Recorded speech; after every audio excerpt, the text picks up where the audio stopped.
अस्सलामुअलैकुम दोस्तों, आज इस वीडियो में मैं आपको ये बताऊंगा कि अगर आपके पास Oppo A3s है तो उसमें आप किस तरीके से पैटर्न लॉक यूज कर सकते हैं। अगर आपके पास ऑप्शन नहीं आ रहा तो अभी आप इस वीडियो में देखकर तरीका समझ जाएंगे। चलें देखते हैं।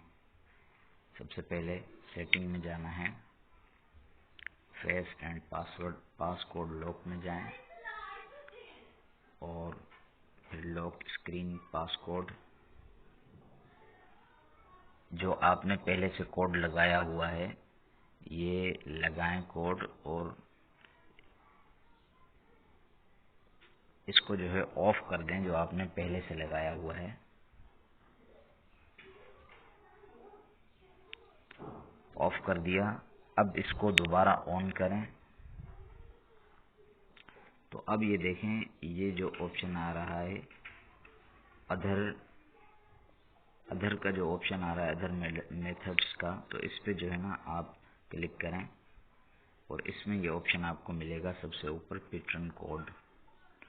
तो यहाँ से आप अपना पैटर्न लगा सकते हैं और फिर ईमेल आईडी भी डाल दें ताकि अगर आपको याद ना रहे तो उससे आप फॉरगेट कर सकें।